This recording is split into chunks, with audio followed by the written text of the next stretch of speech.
أعوذ بالله من الشيطان الرجيم.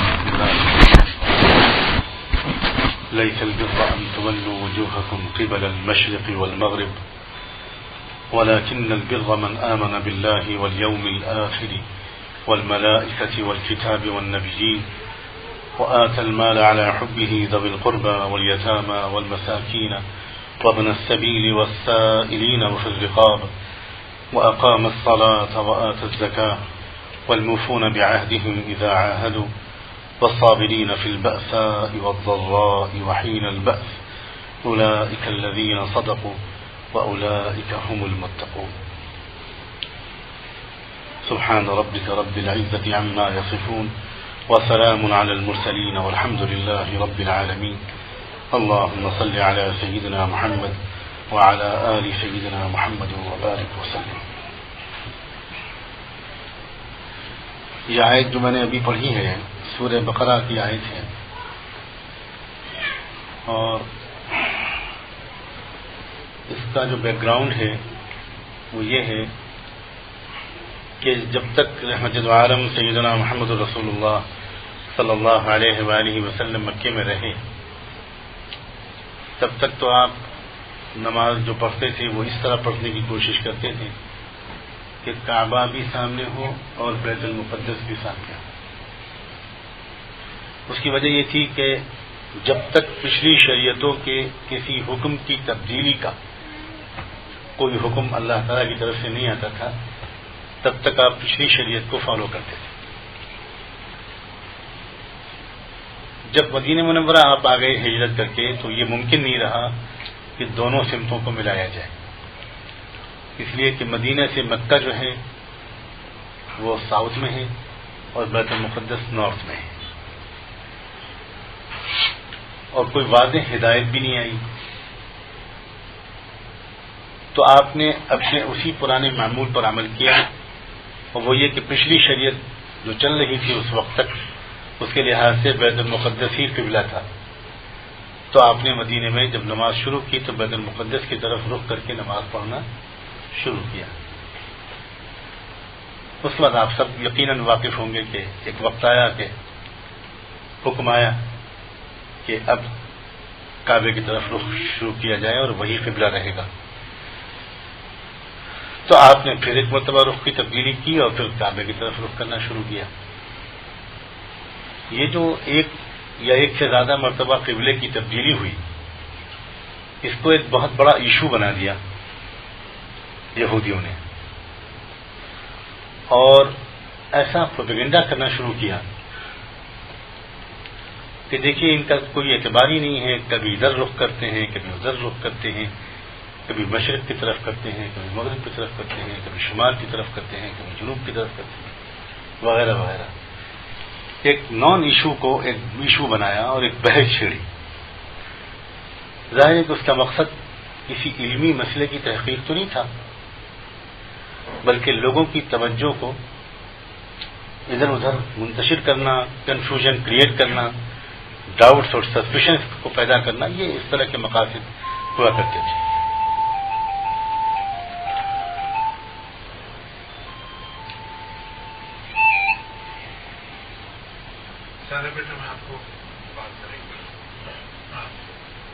خیر، یہ وہ بیک گراؤنڈ ہے جس میں اللہ تعالیٰ کی طرف سے یہ آیت اتری. جی چاہتا ہے کہ 15 منٹ 20 منٹ میں اس آیت کا ہم لوگ پہلے مذاکرہ کریں کہ کیا فرمایا ہے اللہ نے اس کے ساتھ، اور پھر اللہ کرے کہ ہم غور کریں کہ ہم کو آج اس آیت سے کیا رہنمائی مل رہی ہے اور لینی چاہیے. اللہ تعالیٰ نے اس آیت کو شروع فرمایا اس طرح کہ لیس البر ان تولوا وجوہکم قبل المشرق والمغرب.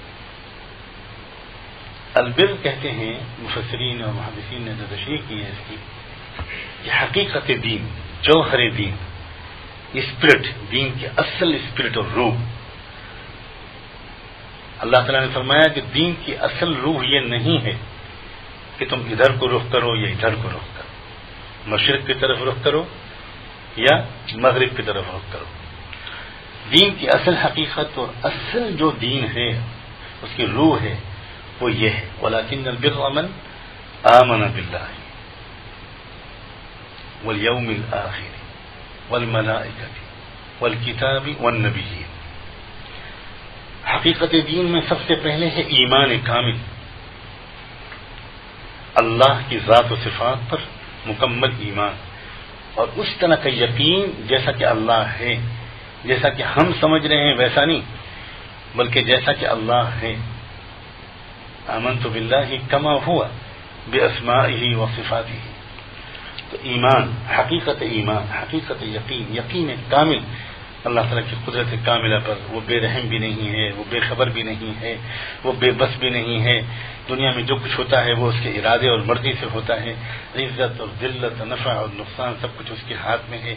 ایک بہت زبردست محکم نظام کے تحت وہ اس دنیا اور کائنات کو چلا رہا ہے. ان ساری چیزوں کا ایمان، اس جاننا، یاد رکھنا، استحضار و ادراک، ہر وقت اس کا شعور، ان پر یقین کامل، یہ ہے اصل میں ایمان.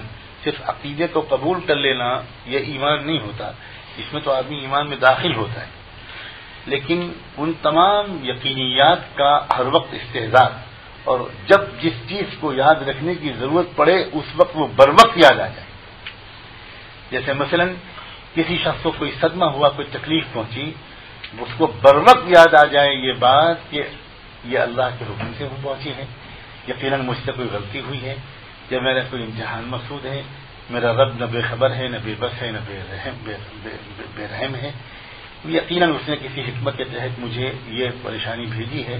میں سر جھکا کر اس کے فیصلے کو قبول بھی کرتا ہوں، غلطی کی معافی بھی مانگتا ہوں، اور یہ بھی کوشش کرتا ہوں اور اللہ سے دعا کرتا ہوں کہ اللہ مجھے نہ آزمائے، میں ایک کمزور بندہ ہوں. یعنی جس وقت پریشانی آئے اس وقت یہ بات یاد آ جائے، یہ ہوا ایمان. کسی کا یقین تو ہے، عقیدہ تو ہے اس کا، لیکن اس وقت اسے کچھ نہیں یاد آ رہا، وہ شکایت کر رہا ہے، بدگمانی کر رہا ہے، اللہ سے ناراض ہو رہا ہے، اپنے نصیب کو کوس رہا ہے، اور غصہ ہو رہا ہے، اور غمگین ہو رہا ہے، سب کچھ کر رہا ہے. تو یہ ایمان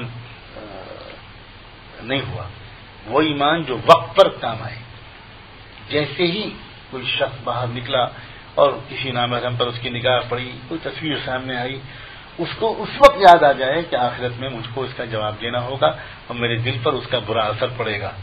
اگر اس وقت یاد آ گیا تو گویا ایمان ہے، اور اگر اس وقت یاد نہیں آیا تو تھوڑی دیر کے لیے ایمان سے غفلت ہوئی. ایسا نہیں کہ وہ خدا نخواستہ اسلام سے خارج ہو گیا، لیکن ایمان کامل میں بہرحال کمی ضرور سمجھی جائے گی. تو اللہ تعالیٰ فرما یہ رہے ہیں کہ مسئلہ یہ نہیں ہے کہ مشرق کی طرف رخ کرو یا مغرب کی طرف رخ کرو. حقیقت دین تو ایمانیات ہیں، اللہ پر ایمان، آخرت پر ایمان، فرشتوں پر ایمان، الکتاب پر ایمان اور نبیوں پر ایمان.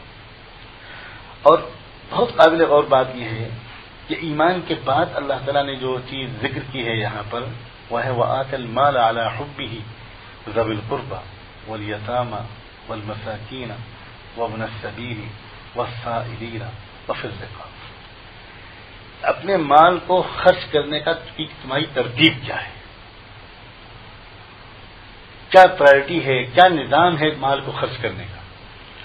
اگر کوئی شخص، اگر دین کی حقیقت کیا ہے، اپنے مال کو خرچ کرنا، مال کی محبت کے باوجود اپنے رشتہ داروں میں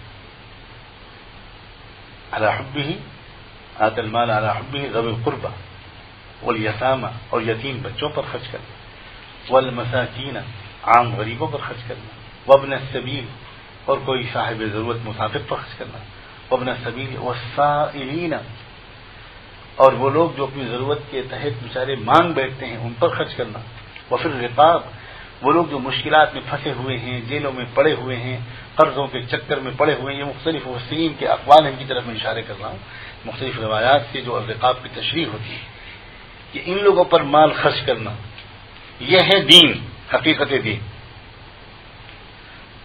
اب اس کو ملاتے جائیے اس بات کو کہ گویا اللہ تعالیٰ بہت عجیب و غریب، مہذب و شریفانہ انداز سے اور بڑے مثبت انداز سے اور بند لفظوں میں یہودیوں کو متوجہ کر رہا ہے کہ تم اس مسئلے پر بہت بے چین ہو کہ قبلہ کا رخ صحیح ہے کہ نہیں.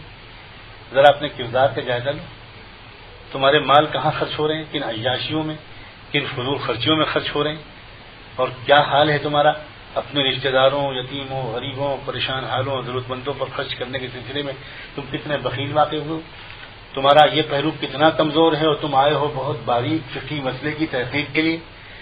کہ ادھر کو رخ کرنا ہے کہ ادھر کو رخ کرنا ہے. وآتى المال على حبه ذوي القربى واليتامى والمساكين وابن السبيل والسائلين وفي الرقاب وأقام الصلاة وآتى الزكاة.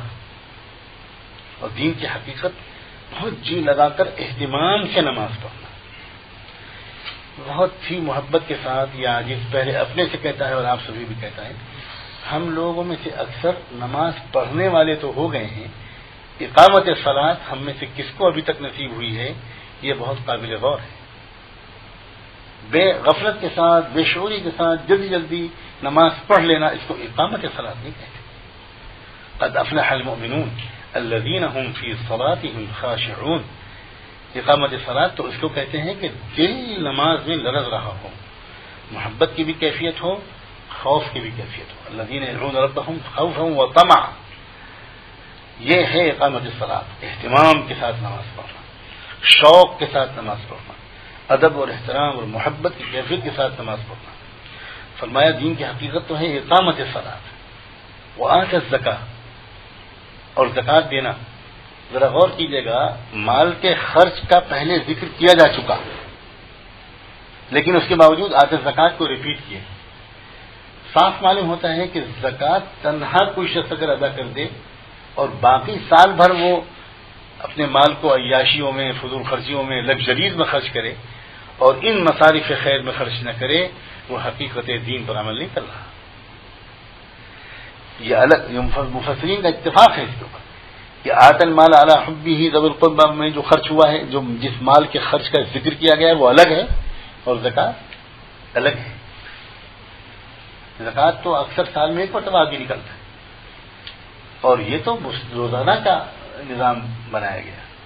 گویا ایمان والا اپنے مال کو، اللہ کی دی ہوئی آمدنی کو، مال کو، یہ کبھی سمجھتا ہی نہیں کہ یہ تنہا میرے لیے ہے. وہ بالکل یہ سمجھتا ہے کہ دراصل اللہ نے کچھ بندیوں تک پہنچانے کے لیے مجھ کو دیا ہے، وہ ایک امانت کسی اور کی ہے جو میرے پاس ہے. افسوس میں بہت درد مندی کے ساتھ عرض کرتا ہوں کہ دنیا کے اکثر خوشحال مسلمان بہت کم ہیں جو اس وقت اس آیت پر عمل کر رہے ہیں. بہت کم ہیں جو واقعی اس تقاضے کو سمجھتے ہوں کہ کس طرح اللہ کے دیے ہوئے مال کو خرچ ہونا چاہیے. یہ اصل یہودی کمزوریوں کا ذکر کیا گیا ہے. اگر کوئی شخص یہودیوں کی تاریخ پڑھے، یہودیوں کے بگاڑ کے اسباب کو اور ان کی تفصیلات کو پڑھے، تو وہ اس آیت میں سب کچھ سمجھ سکتا ہے کہ پہلے ایمان کا ذکر کیا گیا اور اس کے بعد مال کے خرچ کرنے کے سلسلے میں ذکر کیا گیا. کیا مزاج ہے یہودیت کا اس سلسلے میں؟ یہودیت کی تاریخ گواہ ہے. اور پھر اس کے بعد وَأَقَامَ الصَّلَاةَ وَآتَى الزَّكَاةَ وَالْمُوفُونَ بِعَهْدِهِمْ إِذَا عَاهَدُوا. اور پھر فرمایا کہ وہ لوگ جو اپنے وعدوں کو پورا کرتے ہیں، جو اپنے وعدوں کو پورا کرتے ہیں. زبردست اشارہ رہا ہوگا یہودیوں کی طرف، کتنی مرتبہ انہوں نے رسول اللہ سے معاہدے کیے اور توڑے، اور ان کا کیا مزاج ہے عہد شکنی کے سلسلے میں رہا ہے، آپس کے انفرادی معاملات میں بھی اور اجتماعی قومی معاملات میں. تو خالی تنقید مقصود نہیں ہے، بلکہ دین کی حقیقت کا بیان مقصود ہے کہ بھائی حقیقت دین یہ نہیں ہے کہ ادھر رخ کیا جائے یا ادھر رخ کیا جائے، بلکہ حقیقت دین ایمان، خرچ کرنا، اور اس کے بعد اقامت صلاۃ اور ایتاء زکوٰۃ اور وعدوں کو پورا کرنا، اور والصابرین فی البأساء والضراء وحین البأس. اور 3 مختلف قسم کے حالات میں بھی صبر و سکون سے کام لینا، برداشت سے کام لینا، جمے رہنا صحیح راستے پر. البأساء والضراء وحین البأس، بیماریوں کے موقع پر بھی، فقر و فاقے اور غربت کے موقع پر بھی، اور جنگ کے موقع پر بھی. نہ تو غربت اور فقر و فاقے کی وجہ سے کوئی بے صبری کرنا، شکوہ شکایت کرنا، نہ کسی بیماری سے گھبرا کر اللہ تعالیٰ سے بدگمان ہونا، اور نہ جنگ کے حالات میں اپنے عظیمت کو، شریعت کو، سنت کو چھوڑنا. ہر حال میں جمے رہنا. مختلف حالات میں جمے رہنے سے انسان کے اندر بڑی زبردست مضبوطی پیدا ہوتی ہے. اولئک الذین صدقوا واولئک هم المتقون. یہ ہیں وہ لوگ جو دراصل سچے ایمان والے ہیں، اور یہ ہیں تقوی والے. میں نے اس وقت اللہ تعالیٰ نے اچانک یہ آیت دل میں ذہن میں ڈالی، ابھی نماز کے درمیان مغرب کی نماز جب پڑھی اور یہی خیال ہوا کہ میں اسی کا مذاکرہ آپ حضرات کے سامنے کروں۔ اللہ تعالیٰ نے جو کچھ بھی قرآن مجید میں اتارا ہے وہ صرف کسی دوسری قوم کی بیماریوں کے اطلاع کے لیے نہیں ہم کو بتایا، بلکہ دراصل ہم کو آئینہ دکھایا ہے اور ہم کو اپنی کمزوریوں کا جائزہ لینے کا ایک موقع دیا ہے۔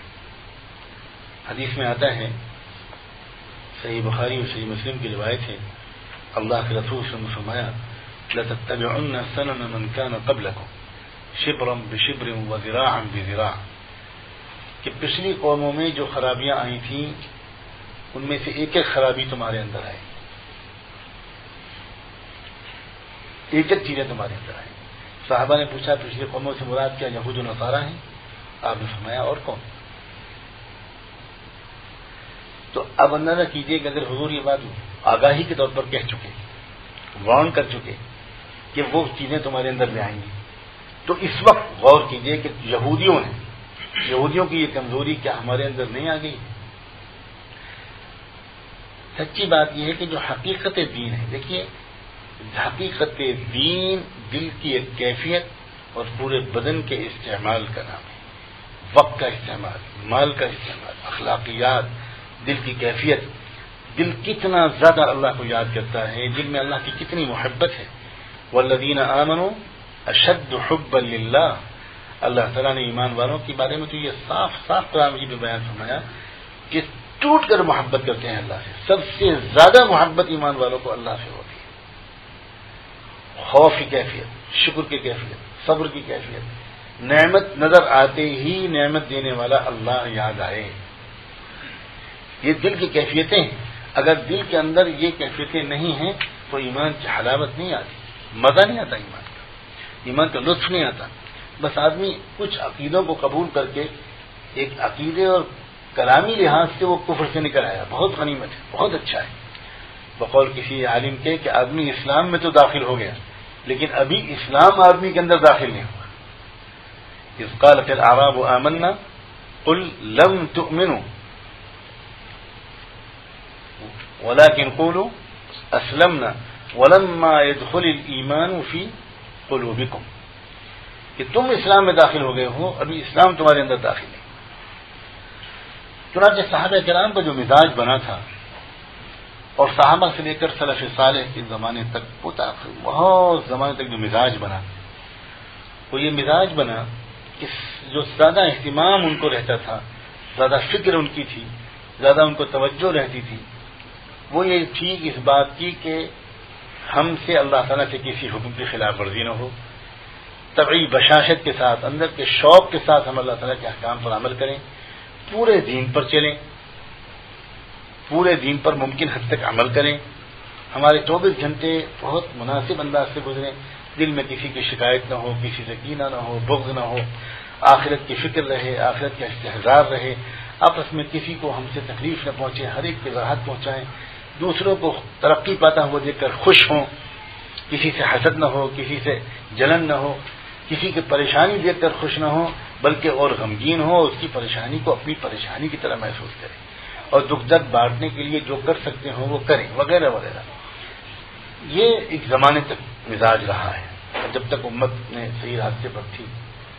جب دور زوال آتا ہے، جب دور بگاڑ آتا ہے، تو اس وقت ایک غلطی ہم سے ہونے لگتی ہے، اور وہ یہ کہ بجائے اس کے کہ ہماری اصل توجہ اور فوکس ان چیزوں کی طرف ہو، ہم بہت معمولی علمی فقہی اختلافات کی بنیاد پر بہت بڑے بڑے ایشو کھڑا کرنا شروع کر دیتے ہیں اور اسی کو علاج کرتے ہیں، اسی کے پیچھے پڑے رہتے ہیں، جبکہ اگر صحیح طریقہ یہ ہے کہ اگر کوئی عمل ایسا ہے جو صحابہ کرام سے ثابت ہے، سلف میں سے کسی سے ثابت ہے، ائمہ محدثین سے ثابت ہے، تابعین سے ثابت ہے، اتباع تابعین سے ثابت ہے، کوئی ایک چیز ایسی ہے کہ جناب عبداللہ بن عباس نے کوئی چیز کو قبول کیا، حضور کی کسی چیز کو روایت کیا، ابن مسعود نے، عمر بن الخطاب نے، صدیق اکبر نے، صحابہ کرام نے، تابعین نے، بعد میں آنے والے محدثین نے، فقہاء نے کسی چیز کو عمل کیا اور اپنے نزدیک تحقیق کر کے ثابت کیا کہ یہ چیز مطابق سنت ہے۔ تو اب ہمارے دل میں اطمینان ہو جانا چاہیے کہ یہ بالکل دین کا حصہ ہے، یہ بھی درست ہے، یہ بھی درست ہے، یہ بھی درست ہے، یہ بھی درست ہے، بجائے اس کے کہ ہم ان چیزوں میں بہت زیادہ الجھیں، ہم کو زیادہ فکر کرنی چاہیے اپنے نفس کے تزکیے کی، اللہ تعالیٰ کو راضی کرنے کی، گناہوں سے بچنے کی، محرمات سے بچنے کی، اپنے آپ کو ظاہری گناہوں سے بھی بچانے کی، اندرونی گناہوں سے بھی بچانے کی، اور صالح بننے کی، صاحب تقوی بننے کی، اس کے اوپر ہم کو زیادہ توجہ کرنی چاہیے۔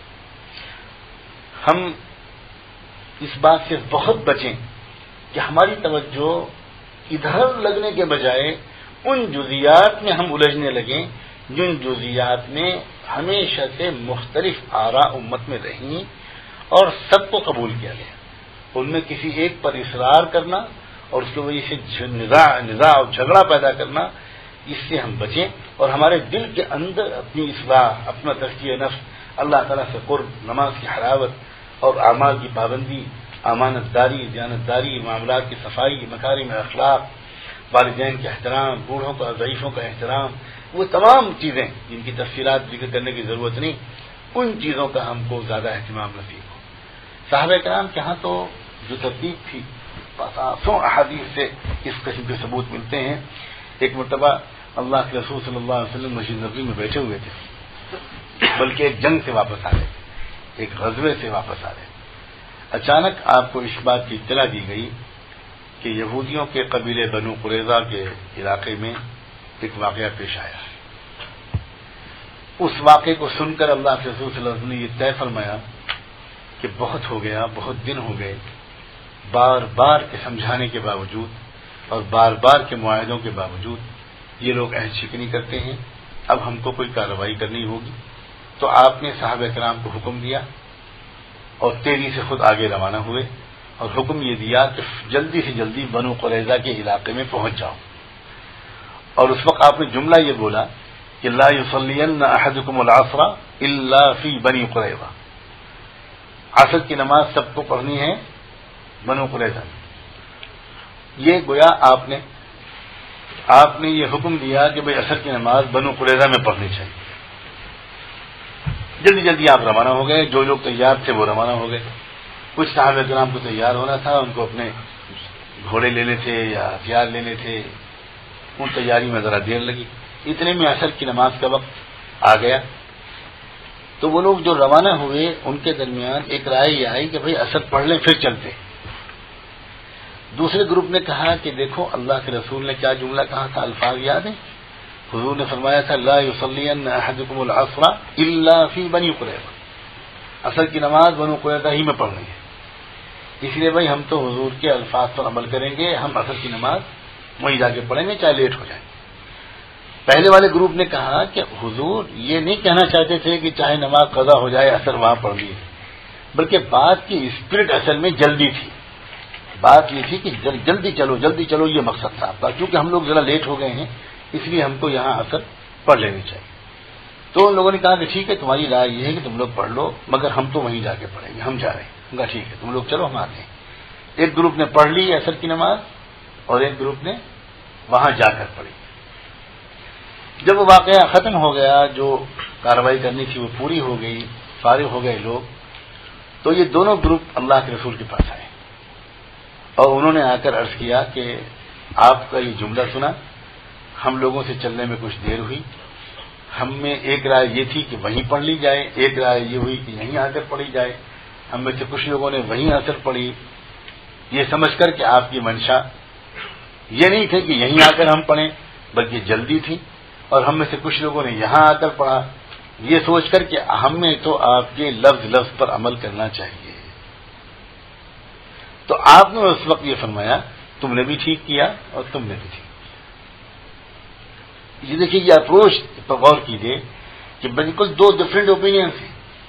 ہمارا آج کا معاشرہ ہوتا تو ہم ایک کو صحیح کہتے اور ایک کو غلط، تو بحث کرتے اور فتوے لگتے اور گروپ بنتے اور پتہ نہیں کیا کیا ہوتا اور ذرا ذرا سی بات پر اختلافات ہوتے، مگر وہاں جو تربیت کی رسول پاک صلی اللہ علیہ وآلہ وسلم نے وہ یہ فرمائی کہ تم نے بھی یہی کوشش کی کہ میری بات پوری ہو اور تم نے بھی یہی کوشش کی کہ میری بات پوری ہو، اور میری بات کے مفہوم کو سمجھنے میں تم دونوں کے درمیان رائے کا اختلاف ہوا اور یہ بالکل پسندیدہ ہے، تم دونوں نے جو کچھ کیا بالکل ٹھیک کیا۔ امام مالک رحمۃ اللہ علیہ نے، امام شافعی رحمۃ اللہ علیہ نے، فقہاء محدثین نے اس واقعے کو اتنی اہمیت دی ہے کہ اس کو دراصل امت کے اندر حضور صلی اللہ علیہ وسلم کی بات پر عمل کرنے کے دو ڈفرینٹ اپروچز کی بنیاد قرار دیا ہے، اور اس وقت سے آج تک یہ جو اپروچز چلی آ رہی ہے، یہ بہت الگ علمی موضوع ہو جائے گا، اس وقت اس پر بات کرنا شاید مناسب نہیں ہے۔ دو چلی آ رہی ہیں، دو فقہاء اور محدثین کے درمیان، علماء اور ائمہ کے درمیان دو اپروچز چلی آ رہی ہیں۔ ایک تشریح کرتا ہے، ایک گروہ رسول پاک صلی اللہ علیہ وسلم کی بات کو اسپلٹ کو تلاش کر کے اس کو تشریح کرنے کی کوشش کرتا ہے، اور ایک گویا اسپلٹ کو فالو کرتا ہے اور ایک لیٹرز کو فالو کرنے کی کوشش کرتا ہے، اور دونوں برحق ہیں، دونوں بالکل درست ہیں، پوری گنجائش ہے۔ اس طرح کے واقعات اور بھی بکثرت موجود ہیں۔ خود صحابہ کرام کے درمیان ایک رائے یہ ہوتی تھی، ایک رائے یہ ہوتی تھی، سب اس کا احترام کرتے تھے، یہ ان کا احترام کرتے تھے، وہ ان کا احترام کرتے تھے، رائے کا بھی کوئی اختلاف تھا۔ اس کی وجہ کیا تھی؟ اصل میں تو مجھے وہ بات عرض کرنی ہے، بس میں اپنی اصل بات عرض کرنا چاہتا ہوں۔ اس وجہ کیا تھی؟ اس کی وجہ یہ تھی کہ ان کا فوکس جو تھا، ان کا فوکس اصل میں تھا اصل دین کی طرف، جس کو اس آیت قرآنی میں ذکر کیا گیا، اخلاقیات کی طرف، روحانیات کی طرف، اللہ سے محبت اور خشیت والے تعلق کی طرف، دنیا سے غریبی کو مٹانے اور غریبوں کی مدد کی طرف، دنیا سے نابرابری کو ختم کرنے اور مظلوموں کو ان کے چھنے ہوئے حقوق دلانے کی طرف، بھلائیوں کو پھیلانے اور برائیوں کو مٹانے کی طرف۔ ان کا اصل فوکس تھا اس اصل دین کی طرف، اور چونکہ ان کا اصل فوکس ادھر تھا تو کوئی ویکیوم نہیں تھا۔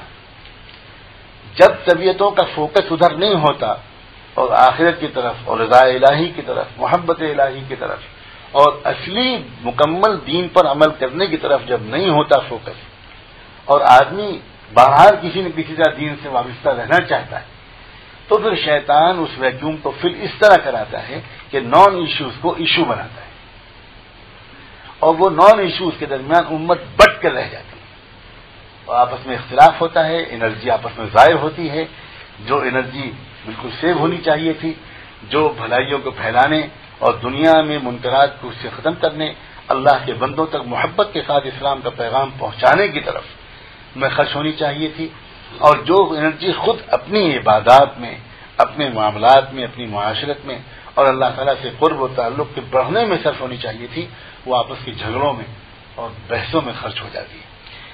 ایسے مسائل پر حضرت عبداللہ بن عمر بیٹھے ہوئے تھے حج سے فارغ ہو کر، کچھ لوگ کوفہ سے آئے اور انہوں نے آ کر ابن عمر سے ایک مسئلہ پوچھا کہ احرام کی حالت میں ایک مچھر اگر مر جائے تو کیا کچھ کفارہ یا دم یا کوئی جرمانہ کچھ دینا پڑے گا؟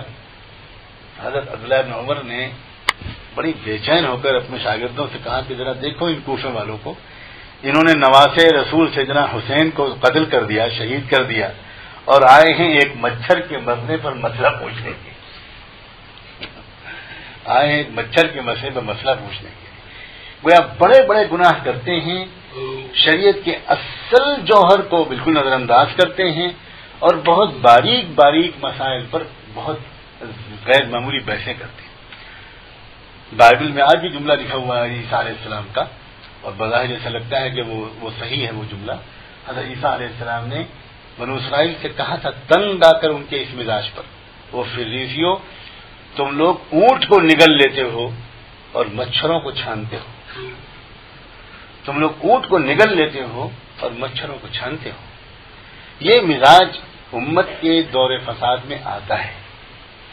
مجھے بہت ملکوں میں جانے کا موقع ملا ہے، میں دنیا میں کافی جگہ جاتا ہوں، ملک میں بھی اپنے بہت کثرت سے ٹریول کرتا ہوں، میں پچھلے 20 25 30 سال سے میں یہاں کے حالات سے، جزیرہ عرب کے حالات سے، پورے عالم اسلام کے حالات سے خاصا واقف ہوں، اور میں نے اسی پس منظر میں یہ بات عرض کی ہے اپنے آپ جیسے قیمتی نوجوانوں کو دیکھ کر کہ خدا کے لیے اپنے فوکس کو اس طرف مرکوز کیجیے جن چیزوں میں امت میں کوئی اختلاف نہیں ہے۔ ہم لوگ ان چیزوں پر بات بہت کم کرتے ہوئے نظر آتے ہیں کہ امت میں اس میں اختلاف ہے کہ تقویٰ ہونا چاہیے، اس میں بھی کسی مسلک کو اختلاف ہے کہ گناہوں سے بچنا چاہیے، اس میں بھی کسی مسلک کو اختلاف ہے کہ اللہ تعالیٰ سے محبت سے تعلق ہونا چاہیے، سجدے کا لطف آنا چاہیے، ہمیں نماز میں مزہ آنا چاہیے، ہمیں تلاوت کی عادت ہونی چاہیے. کوئی اختلاف ہے کہ اللہ تعالیٰ کو کثرت سے یاد کرنا چاہیے. اذکروا اللہ ذکرا کثیرا وسبحوہ بکرۃ واصیلا الذین یذکرون اللہ قیاما وقعودا وعلی جنوبہم ویتفکرون فی خلق السماوات والارض ربنا ما خلقت هذا باطلا. کیا امت میں اختلاف ہے؟ کسی کو امت میں اس سے اختلاف ہے کہ اللہ کے نیک بندوں کے پاس جا کر بیٹھنا چاہیے.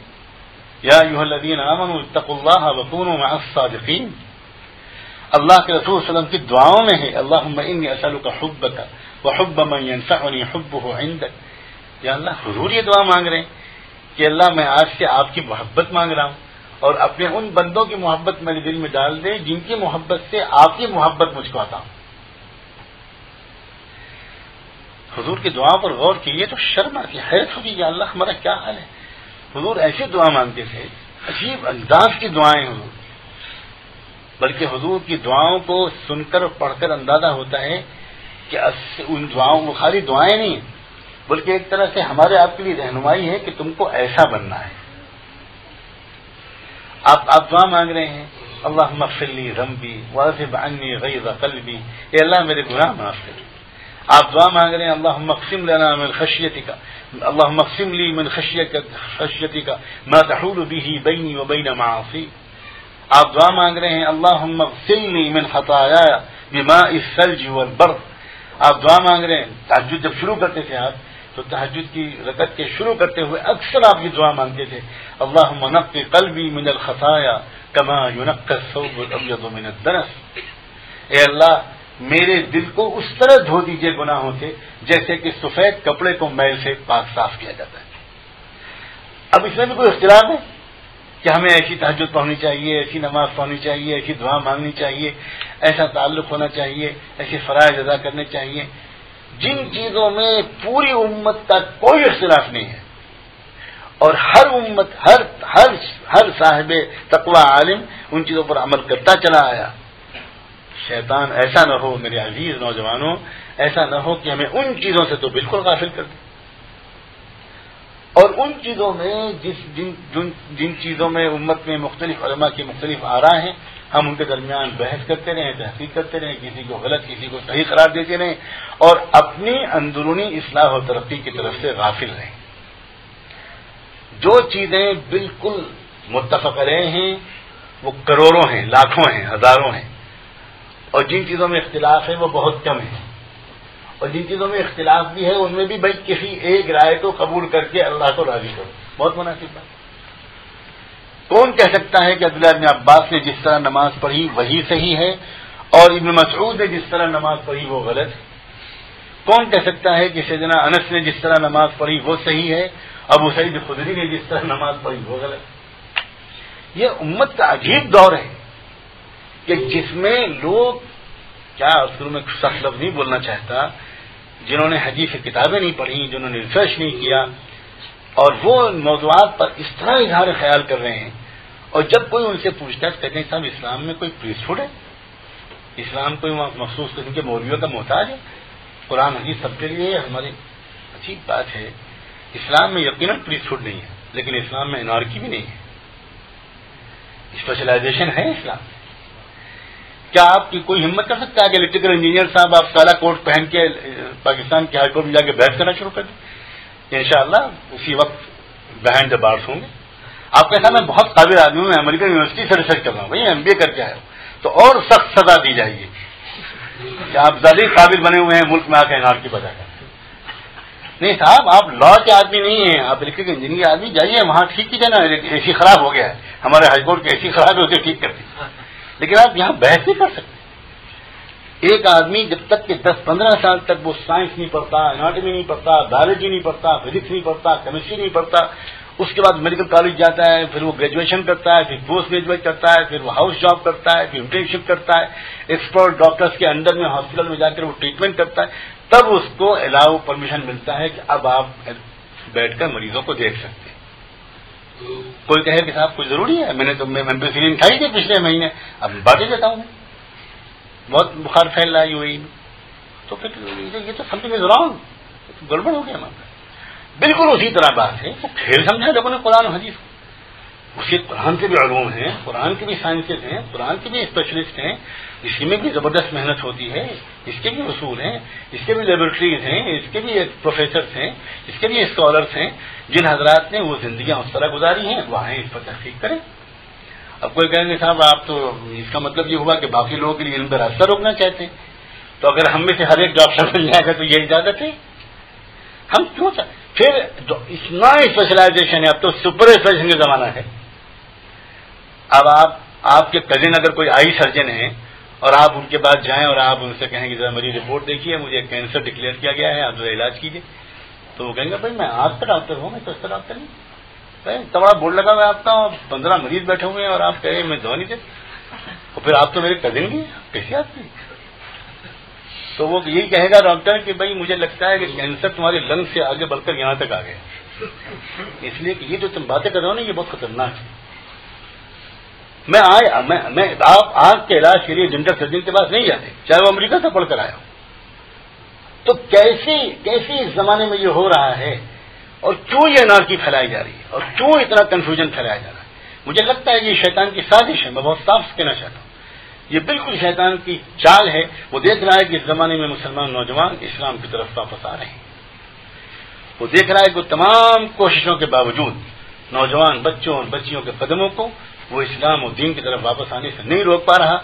تو وہ پھر اس کی کوشش کرتا ہے کہ ٹھیک ہے, اگر دین میں آنے سے میں نہیں روک پا رہا تو اصلی دین اور اسپرٹ دین کی جو ہے اس میں آنے سے روکنے کی میں کوشش کروں گا, اور کچھ ایسے مسائل میں نان ایشوز میں الجھاؤں گا جس میں الجھ کر تم امت کی انرجی کم کرو, اختلاف کو بڑھاؤ اور اپنا نقصان کرو, دوسروں کا بھی نقصان کرو, ترقی سے روک جاؤ.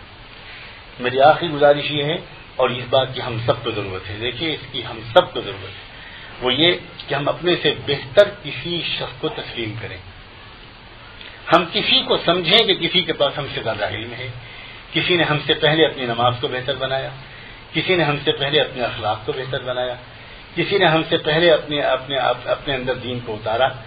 ہم اس بات کے ضرورت مند ہیں کہ ہم اس کے پاس 10 منٹ کے لیے جا کر بیٹھیں. اگر ہمارا یہ ذہن بنتا جا رہا ہے کہ ہم اکیلے انڈیپینڈنٹلی سب کچھ کر سکتے ہیں, ہمیں کسی مدد کی ضرورت نہیں, ہمیں کسی کے پاس بیٹھنے کی ضرورت نہیں, تو گویا اس کا مطلب یہ ہوا کہ غیر شعوری طور پر ہمارے اندر ایک تکبر ڈیولپ ہو رہا ہے. اور وہ یہ کہ ہم یہ کہہ رہے ہیں کہ ہم سے بہتر کوئی ہے ہی نہیں, ہم خود سب سے اچھے ہیں, اس لیے کہ لوگوں کو آنا ہمارے پاس چاہیے, نہ ہم کسی کے پاس چاہیے. یہ اپروچ صحیح نہیں ہے.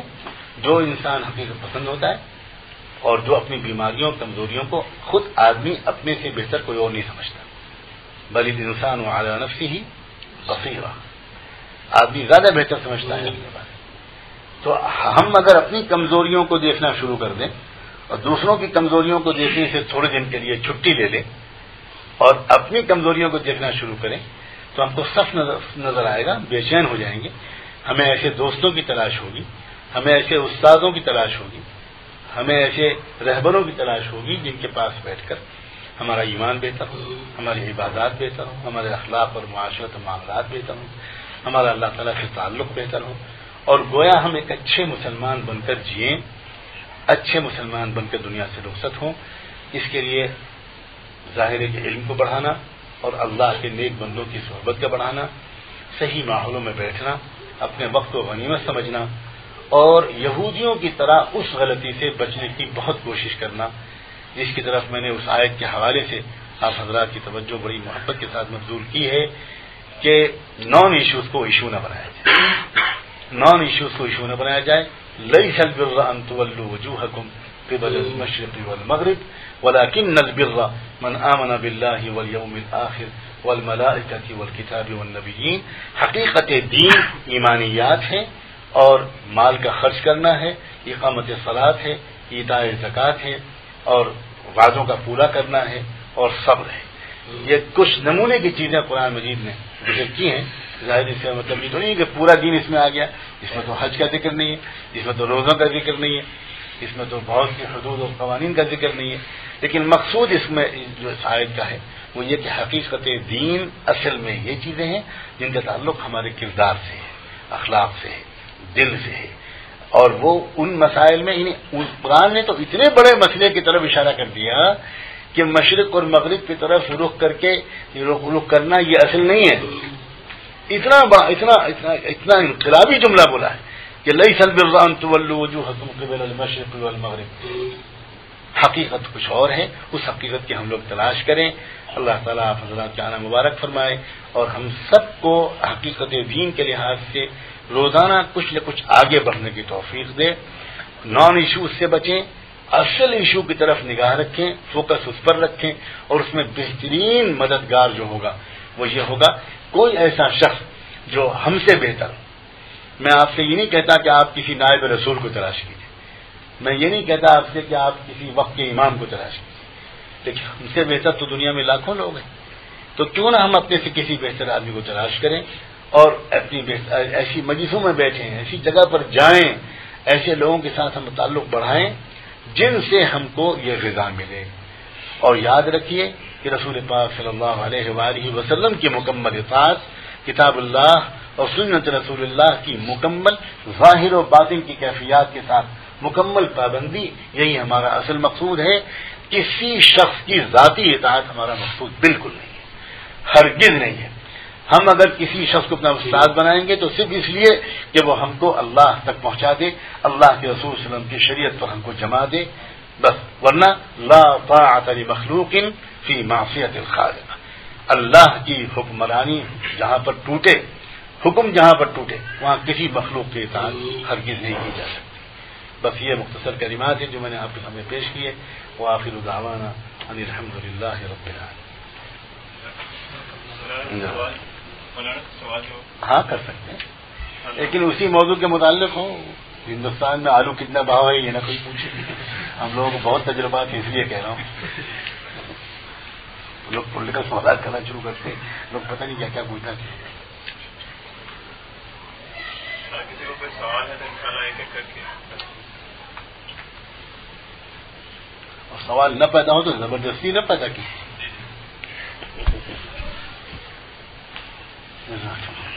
یہ پاکستان میں انڈیا میں عید کے موقع پہ بڑا وہ ہے. میں نے پہلے عرض کیا جو بات میں نے کی ہے اسی موضوع پر سوال کی. نہیں جو بات میں نے عرض کی ہے اتنی دیر سے گفتگو اسی موضوع پر سوال لوں گا. جزاک اللہ. ورنہ یہ راستہ اگر کھلا نا تو پھر وہی نان ایشوز آ جائیں گے.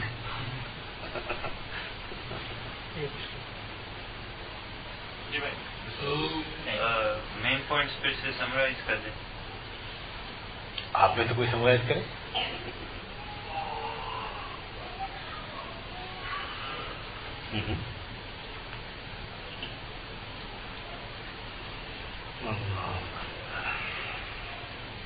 آپ نے فرمایا کہ نان ایشوز کو ایشوز پر بنایا جائے اور اصل دین کی طرف اپنا فوکس رکھا جائے، جس میں بیسکلی اس میں ایمانیات شامل ہیں، اس میں اخلاقیات شامل ہیں. اور اگر کوئی اختلافات ہیں تو اختلافات میں پڑھنے کی بجائے جو کامنالٹیز ہیں اس کے اوپر فوکس کر کے سب محبت کے ساتھ آپ اشارے کے ساتھ پیش اور اپنے تعلق اللہ تعالیٰ سے بڑھائیں، اس کی عبادات کو طرح کریں اور اللہ سے قرب بڑھائیں.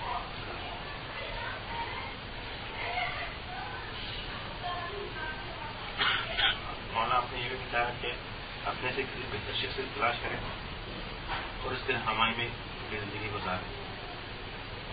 ہم اسے اللہ سے بیعت کر کہہ سکتے ہیں؟ نہیں، بالکل بیعت ہونا ضروری نہیں ہے. بیعت ہونا ہرگز ضروری نہیں. ضروری صرف ہے اللہ کے کسی نیک بندے سے تعلق جوڑنا، یعنی دوستی کرنا، ساتھ میں بیٹھنا، بڑا ہے تو احترام کے ساتھ کو استاد ماننا. اتقوا اللہ وکونوا مع الصادقین، یہ ضروری ہے. جو چیز بالکل ضروری ہے. اصل مسئلہ ہے اس کے تجربوں سے، اس کے علم سے فائدہ اٹھانا.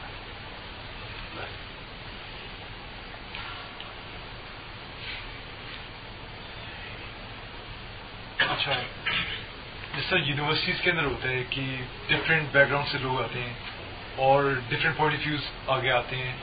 جیسے اسپیشلی کلبس کے اندر جب کوئی بات ہوتی ہے تو ڈفرینٹ پوائنٹ آف ویو سے ہر بندہ اپنے دیتے، تو بہتر ہے کہ اختلافات کے اندر نہ بنا جائے تو پھر کون سی رائے بندہ قائم کرنی؟ نہیں ایسا نہیں ہے، ہر شخص کے لیے نہیں ہے. یونیورسٹیز میں جو اسی فیلڈ کے اسٹوڈنٹس ہیں یا ریسرچ اسکالرس ہیں وہی تو ڈیبیٹ کرتے ہیں. جی ایسا نہیں ہوتا کہ کیمسٹری میں آ کر ریسرچ کر جو ڈیبیٹ کر رہا ہو وہ لا کا اسٹوڈنٹ ہو، تو نہیں ہوتا. بس یہ مت کیجیے. صرف یہ کہنا چاہتا ہوں جو کنسرن سبجیکٹس کے اسکالرس ہیں وہ تو ڈیبیٹ کریں گے ہی کریں گے، ورنہ یہ علوم آج تک اسلامی علوم ایسے یہاں آج تک کیسے پہنچتے؟ سینکڑوں اسلامک سائنسز بنی ہیں اسی سے بنی ہیں. لیکن وہ لوگ ہیں جو اسلامک اسکالرس ہیں، انہوں نے اس کو ڈیبیٹ کریں گے، بالکل کریں گے. تو جو آپ کی اپنی فیلڈ ہے آپ اس میں ڈیبیٹ کریں، اور جہاں پر مدد کرنے کی ضرورت پڑے ان اسکالرس کی مدد کریں. کیونکہ اب جو زمانہ آ گیا اس میں نئے بہت سے سوالات کھڑے ہو گئے. اس میں سخت ضرورت ہے اس بات کی کہ پروفیشنل اور علماء یہ مل جل کر مسائل کو تلاش کریں. جیسے مثلا اب بینکنگ کے نئے مسائل ہیں، شیئر مارکیٹ کے مسائل ہیں، ٹرانسفیوژن کے مسائل ہیں، ٹرانسپلانٹیشن کے مسائل ہیں. تو ان ٹرانسپلانٹیشن کے مسائل کو خالی علماء حل نہیں کر پائیں گے. اس میں میڈیکل جو سائنٹسٹ ہیں وہ اور علماء کی جوائنٹ ایفرٹ ہوگی، اور ایسا ہو رہا ہے. خدا کا شکر ہے دنیا میں مختلف ملکوں میں ایسی کمیٹیاں بنی ہیں جس میں علماء بھی ہیں اور جس میں اسکالرس یہ پروفیشنلز بھی ہیں، اور وہ مل جل کر پوری صورتحال کا حل پیش کرنے کی کوشش کر رہے ہیں.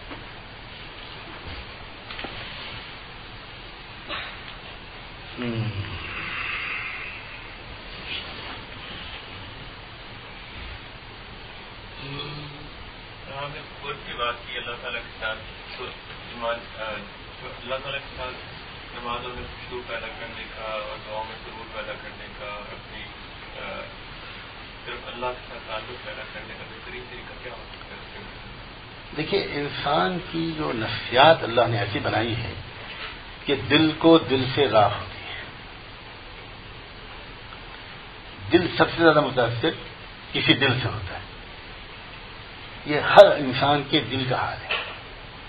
حد یہ ہے ایک ذرا دوسرے طرف کی مثال رکھ سکتا ہوں. صحیح بخاری کی روایت ہے رسول اللہ صلی اللہ علیہ وآلہ وسلم نے نماز پڑھائی اور نماز کے درمیان آپ کو قرآن کی ایک آیت میں کچھ شک ہو گیا. آپ نے اس کو دوبارہ دہرایا، پھر ٹھیک پڑھ لی. سلام پھیرا آپ نے. سلام پھیرنے کے بعد آپ نے صحابہ کی طرف رخ کر کے یہ کہا کہ تم میں سے کچھ لوگ ایسے ہوتے ہیں جو اچھا وضو نہیں کرتے، اور اچھا وضو نہ کرنے کی وجہ سے ان کی نماز کی کوالٹی کی کمی کا اثر میرے دل پر اور اسی وجہ سے میں قرآن بھولنے لگا تھا نماز. اب اگر غور کیجیے کہ اگر اللہ کے رسول کے دل پر، جبکہ سب سے زیادہ طاقتور دل کس کو ملا ہوگا؟ معصوم اور محفوظ دل کس کو ملا تھا؟ انہیں کو ملا تھا.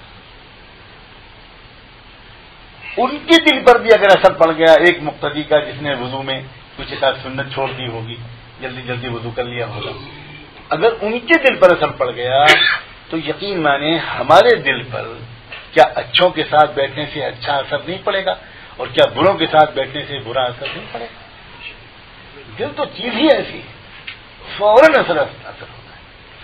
اس لیے اس کا سب سے بہتر طریقہ یہ ہے کہ دیانتداری کے ساتھ ہم ایسے لوگوں کے پاس جائیں جن کے بارے میں ہم کو امید ہوگی ان کے پاس ہم بیٹھیں گے تو ہم کو فائدہ ہوگا. ایک کے پاس جائیں، دو کے پاس جائیں، تین کے پاس جائیں، دیکھیں جہاں زیادہ لگے کہ ہم یہاں پر ہمارا دل صاف ہونے لگتا ہے، ہم کو سکون ملتا ہے، اللہ کی یاد ہمارے دل میں بڑھ جاتی ہے، گناہوں سے بچنا ہمارے لیے ان کے پاس بیٹھنے کے نتیجے میں آسان ہو جاتا ہے، اور دل میں اللہ تعالیٰ کی محبت بڑھتی ہے، ایسے لوگوں کے پاس بیٹھنا پڑھائیں. یہ حکم ہے قرآن کا، اور یہ فطرت انسانی کی گواہی ہے. صحابہ کرام کو اتنا اونچا مقام کیوں ملا؟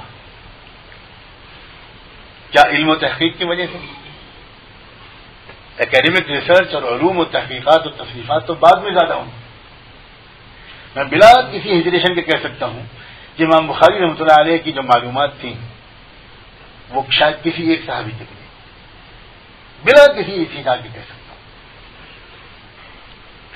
یقیناً صحابہ کرام میں سے بہت سے تو قرآن مجید بھی پورا حافظ نہیں تھے، اور قرآن صحابہ کرام میں سے اکثریت وہ تھی تو کوئی 6 حدیثیں، کوئی 10 حدیثیں، کوئی 5 حدیثیں، کوئی 3 حدیثیں، بس روایت کرنے والے کتنے صحابہ ہیں.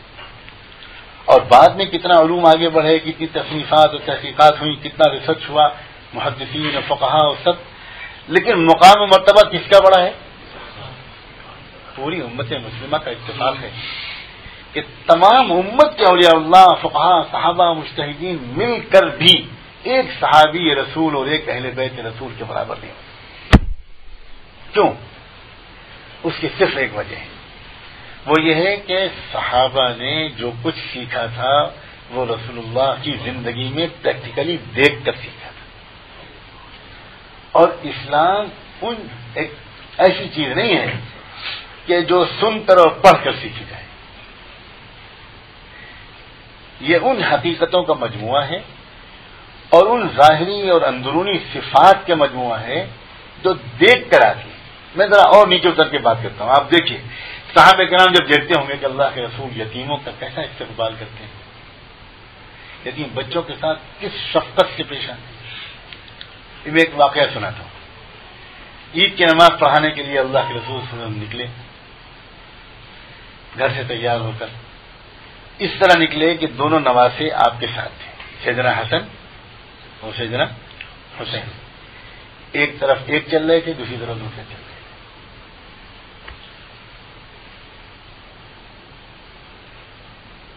گزرتے ہوئے بچوں کا ایک گروپ پر آپ کی نظر پڑی.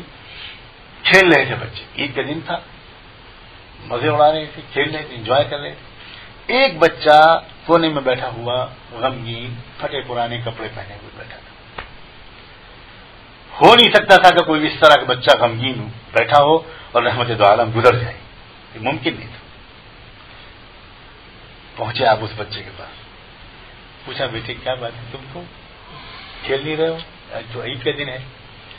بچے نے اپنے آنسوؤں کو چھپانے کی کوشش کرتے ہوئے کہا اللہ کے رسول میں یتیم ہوں، میرے باپ کا انتقال ہو چکا اور میری ماں نے دوسری شادی کر لی تھی بعد میں، تو میرے گھر میں میری ماں بھی نہیں ہے جو مجھے نہلائے دھلائے کپڑے بدلے، کوئی ہے ہی نہیں.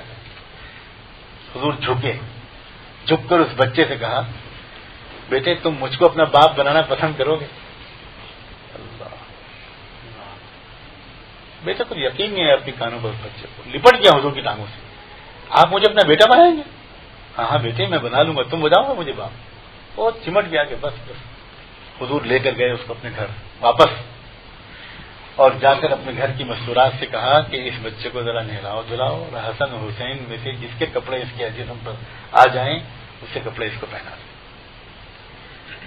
ان کے کپڑے اس کو پہنائے گئے، سجایا گیا، عید کے لیے تیار کیا گیا. اب حضور اس شان سے نکلے کہ نواسے تو آپ کے پیدل ہی چل رہے تھے مگر یہ یتیم بچہ آپ کے کندھے پہ بیٹھا.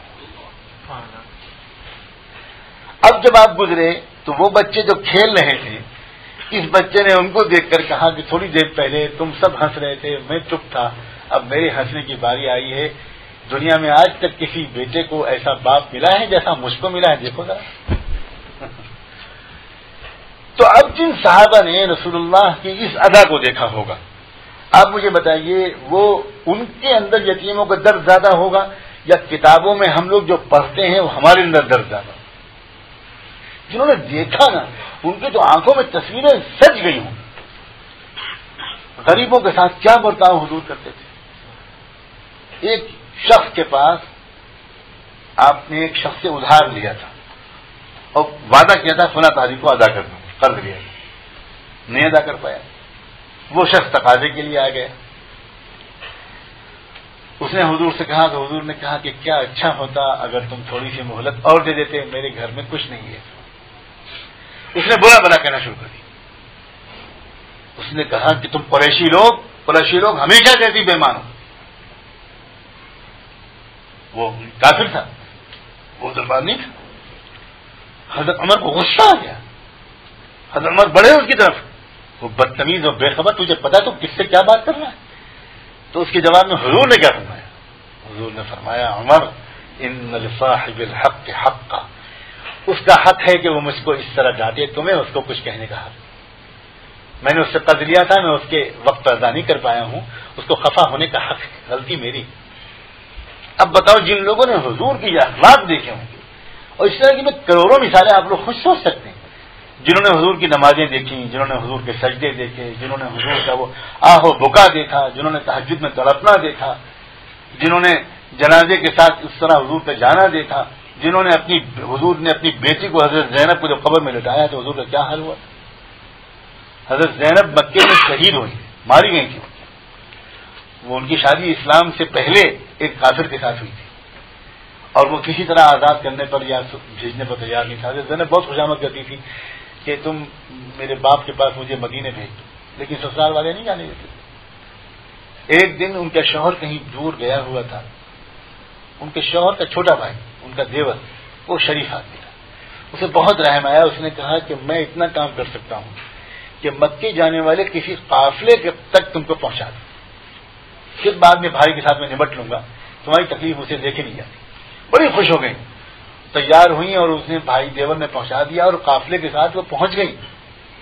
یہاں سسرال والوں کو خبر ہو گئی کہ ہماری ایبسنس میں زینب چلی گئی، تو لوگ دوڑ پڑے تلاش کرتے ہوئے، یہاں تک کہ جب انہوں نے دیکھا حضرت زینب کو تو دور سے دوڑایا، انہوں نے اپنا خچر اور تیز دوڑایا، بیچاری اکیلی جا رہی تھی، تو انہوں نے تیر مارا اور وہ تیر ان کے پیٹ میں لگا اور وہ پریگننٹ تھی، گر پڑی اور 2 راستوں سے خون جاری ہو گئی، اور ان کو زخمی حالت میں گھسیٹتے ہوئے حضرت زینب کو یہ لوگ لے کر آئے، اور جب یہاں 2-4 مہینے رکھا اپنے گھر میں اور دیکھا کہ یہ بچ نہیں پائیں گی، مر جائیں گی، تو اس ڈر سے کہ ان کی موت کا الزام ہمارے اوپر نہ آئے، ان کو کہا کہ اچھا زینب تم جاؤ کہاں جانا تھا۔ اس زخمی حالت میں حضرت زینب آئی مدینہ منورہ اپنے والد ماجد کے پاس، اور وہاں تھوڑے دن کے بعد ان کا انتقال ہو گیا۔ اب ان کو تجہیز و تقسیم کے بعد ان کے جنازے کو لے کر گئے ہیں حضور اکرم صلی اللہ علیہ وسلم۔ اللہ اکبر۔ محدثین کا حال یہ تھا کہ جب وہی روایت بیان کرتے تھے تو بے ہوش ہو جاتے تھے لوگ، اتنی چیخیں نکلتی تھی۔ قبر میں جب لٹایا حضور نے اپنی بیٹی حضرت زینب کو تو ایک دم آپ کے چہرے پر ایک گھبراہٹ کیا تھا، خوف، چہرہ پیلا پڑ گیا، اور آپ دعا کرتے رہے، تھوڑی دیر کے بعد آپ کے چہرے پر اطمینان نہیں کیسے آئی۔ تدفین سے فارغ ہو کر جب صحابہ آئے تو کسی نے ہمت کر کے پوچھا کہ اللہ کے رسول اجازت دے تو ایک بات پوچھیں، آج قبر میں جب آپ نے لٹایا تو پہلے آپ کے چہرے پر گھبراہٹ آئی، پھر آپ کے چہرے پر اطمینان آیا، آخر اس کی کیا وجہ تھی؟ تو حضور نے فرمایا کہ جب بھی کوئی مردہ چاہے جتنا بڑا صاحب ایمان ہو، جب قبر میں لٹایا جاتا ہے تو قبر پہلے اس کو دباتی ہے، اور اس طرح دباتی ہے، شبک بین اصابعہ، آپ نے دونوں ہاتھوں کی انگلیوں کو دوسرے کے اندر داخل کر کے کہا کہ ایسے دباتی ہے۔ اس کو عذاب قبر نہیں کہتے، اس کو فتنہ قبر کہتے۔ تو میں نے اللہ تعالیٰ جب مجھے زینب کو لٹایا میں نے تو مجھے یاد آیا کہ اب قبر اس کو دبائے گی، تو میں نے اللہ سے کہا کہ اللہ آپ دیکھ رہے ہیں کہ میری بیٹی کے جسم میں ہڈیوں کے سوا کچھ نہیں رہ گیا، یہ مہینوں سے زخم کھا کر شہید ہو کر آئی ہے، اس طرح آپ کی قدرت اور رحمت سے سوال کرتا ہوں کہ میری بیٹی کو فتنہ قبر سے بھی مستثنا کر دے، اس کو قبر نہ دبائے۔ جب اللہ نے مجھ سے کہہ دیا کہ محمد ہم نے تمہاری دعا قبول کر لی، مطمئن رہو بیٹی کو تمہاری قبر نہیں دبائے گی، تب میرے چہرے پر اطمینان آیا۔ تو اب اس طرح کے واقعات تو اگر کوئی رات بھر بھی سنائے گا تو پورے نہیں ہو سکتے۔ مجھے صرف یہ عرض کرنا ہے کہ جن لوگوں نے حضور کی ان اداؤں کو دیکھا ہوگا ان کے دل کی کیفیت کیا ان سے بہتر ہو سکتی؟ کیا ان لوگوں کی جو بعد میں آئے، جنہوں نے پڑھا اور سنا، کیا ان کے دل کی کیفیت بہتر ہوگی یا جنہوں نے خود دیکھا؟ کس کی بہتر ہوگی؟ یہ اس بات کی دلیل ہے کہ جتنا اسلام دیکھ کر آتا ہے اتنا سن کر اور پڑھ کر نہیں آتا۔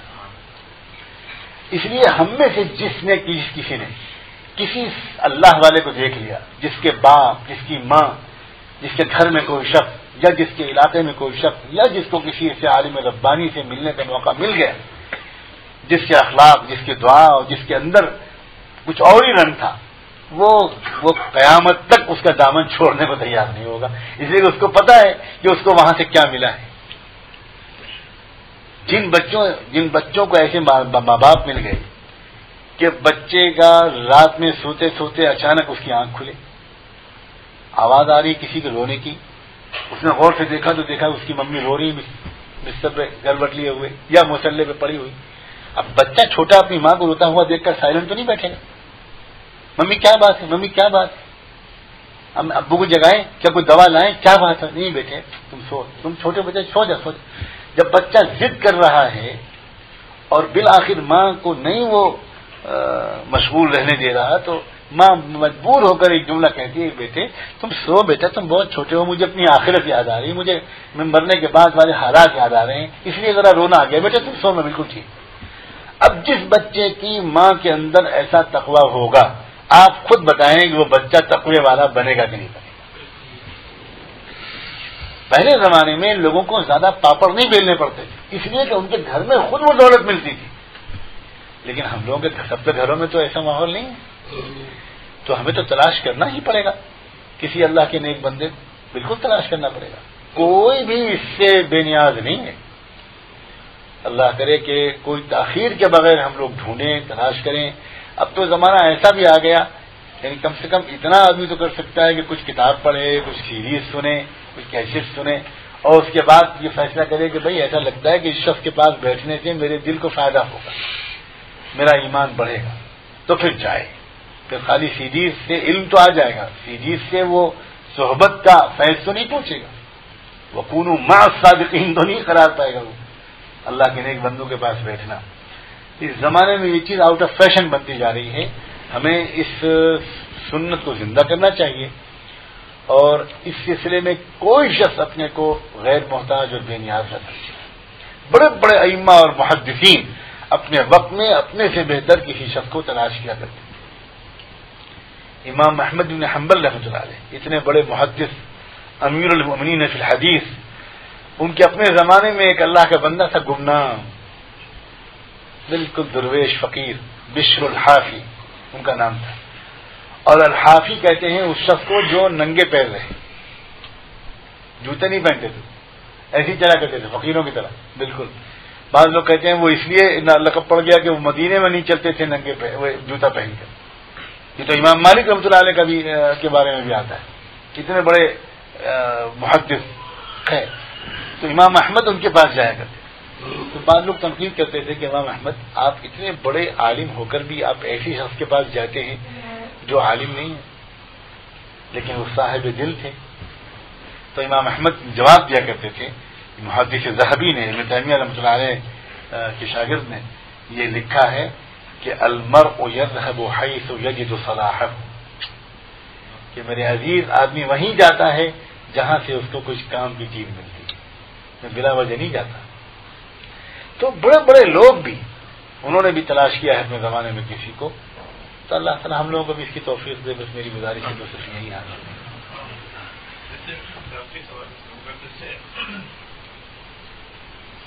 انسان کے عمل بڑھ جائے گا، انسان کے کردار بہتر ہو جائے گا، اس کے معاملات بہتر ہو جائیں گے، لیکن جو عبادات کا خشوع ہے، جو نمازوں کا سلوک ہے، وہ اس سے ہٹ جائے گا۔ کیوں نہیں آئے گا؟ دل کو دل سے راہ ہوتی ہے، تو اگر اس کے دل کو اللہ کے رسول صلی اللہ علیہ وسلم نے صحابہ کو جو عبادات سکھائیں، تو احکام مسائل بلیک بورڈ پر لکھ کر نہیں سکھائے، بلکہ کہا کہ صلو کما رأیتمونی اصلی، ایسی نماز پڑھو جیسے نماز پڑھتے ہوئے تم مجھے دیکھتے۔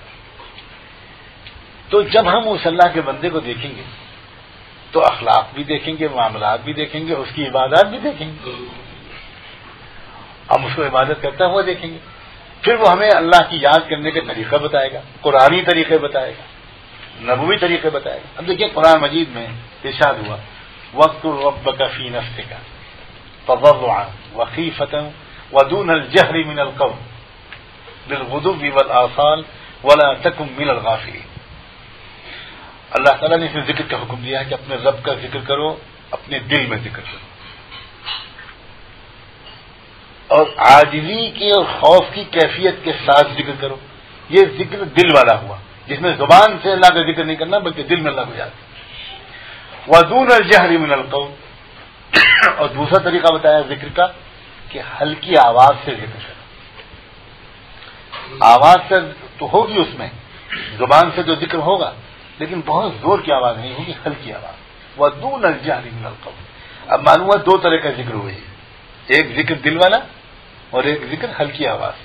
اب یہ ہمیں کسی سے سیکھنا پڑے گا نا، جس نے اس کی مشق کی ہو، اس پرانی طریقے پر ذکر کرنے کی مشق کی ہو، اس سے ہم کو پوچھنا پڑے گا کہ آخر ہم ذکر قلبی کیسے کریں اور ذکر لسانی کیسے کریں. پھر وہ کر کے بتائے گا ہم کو، تو ہم کو بھی کرنا آ جائے گا. اور جب دل میں اللہ تعالیٰ کی یاد جمنے لگے گی تو پھر ظاہر ہے کہ قد افلح من تزکا وذکر اسم ربہ فصلی. قرآن نے فرمایا کہ کامیاب ہو گیا وہ شخص جو اندر سے پاک صاف ہو گیا اور وذکر اسم ربہ، اور اس نے اپنے رب کا نام لیا اور پھر نماز پڑھی. فصلی، فا ہے، فا للتعقیب والتراخی، یعنی معلوم ہوا کہ نماز کے پہلے، نماز کے باہر جب انسان اللہ تعالیٰ کی یاد کرتا ہے تو نماز کے اندر کی کیفیت بہتر ہو جاتی. تو جب ہم ایسے بندوں سے ملیں گے، طبیب کے پاس جائیں گے تو وہ علاج خود بتائے گا. اصل مسئلہ تو یہ ہے کہ طبیب کے پاس جائیں تو ڈاکٹر کے پاس جانے کی ضرورت تو ہم لوگ محسوس کریں. تو آج کی مجلس میں تو میں نے صرف اس گزارش پر زور دیا ہے کہ ہم لوگ حقیقت دین کو اپنے اندر لانے کے لیے اپنے سے بہتر اہل دین کے پاس طالب بن کر جانے کی عادت ڈالیں. باقی منزلیں انشاءاللہ خود بخود طے ہو جائیں.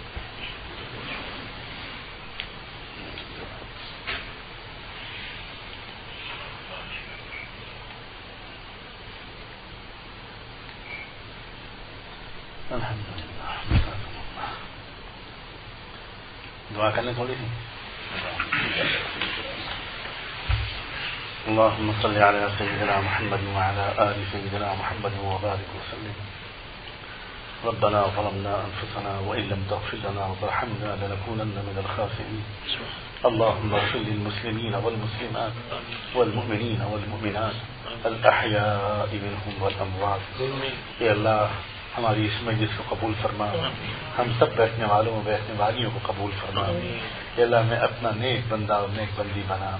اے اللہ ہم آپ کے بندے اور آپ کی بندیاں آپ کے حضور میں حاضر ہیں، اپنے قصوروں کا اعتراف کرتے ہیں. ہم خطا کار قصوروار ہیں، معاف فرما دیجیے میرے اللہ، معاف فرما دیجیے. ہمیں نیک بنا، ہمارے علم میں بھی اضافہ فرما، ہمارے عمل میں بھی ترقی، استحکام اور اخلاص نصیب فرما. اے اللہ ہماری صفوں میں اتحاد پیدا فرما. اے اللہ ہم سے اچھے اچھے کام لے لیجیے، اپنی مخلوق کی خدمت کا کام لے لیجیے. ہمارے دل کو پاک صاف کر دیجیے، ہمارے ارادوں کو مضبوط کر دیجیے. سچی پکی توبہ نصیب فرما. وصلی اللہ تعالی علی خیر خلقہ سیدنا محمد وعلی آلہ وصحبہ اجمعین برحمتک یا ارحم الراحمین.